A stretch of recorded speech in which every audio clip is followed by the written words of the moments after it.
One of the great things about the Bible is the Bible reveals the future before we get there. And it doesn't just do this to satisfy our curiosity so that, oh yeah, that's interesting, this is coming up in the future and that's coming up in the future.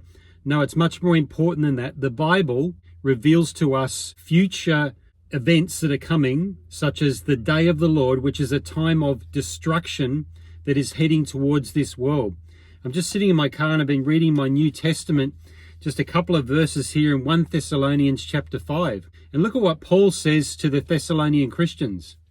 Concerning the times and the seasons, brethren, you have no need that I should write to you. So in other words, he had already informed them about end times. And then he goes on to say in the next verse, for you yourselves know perfectly that the day of the Lord so comes as a thief in the night.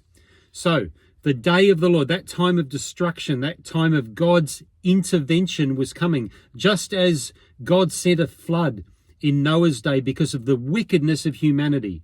And just as God poured out his judgment on the evil cities of Sodom and Gomorrah, in the same way, the day of the Lord is coming.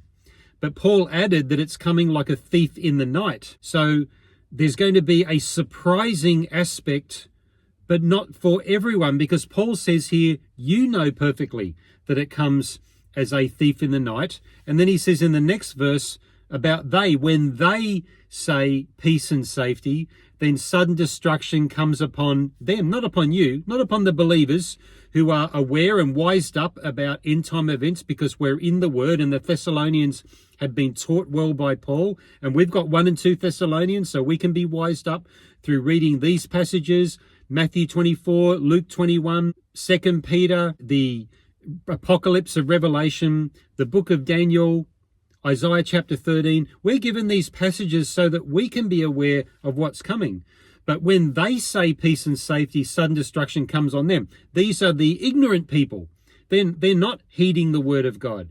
So they are looking around thinking, oh, things are quite peaceful and I feel safe, so everything's okay. When they're on the brink of the day of the Lord crashing in on them. So you've really got these two distinct groups of people in the world when the day of the Lord comes. There are those who are aware and they're not caught sleeping. And that's why Paul says a few verses down, therefore let us not sleep. Let us believers not sleep as others do. So again, you've got these two groups of people. You've got the sleepers and you've got the people who are alert.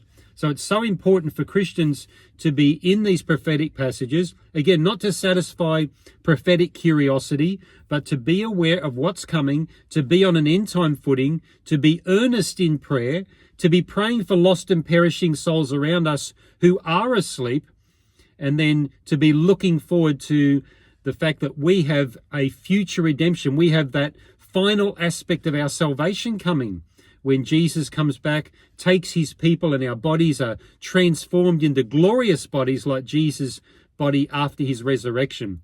So we need to be in these prophetic passages so that we're encouraged, we're informed, and have that sense of urgency about reaching out to others who are sleeping, unaware of what's coming.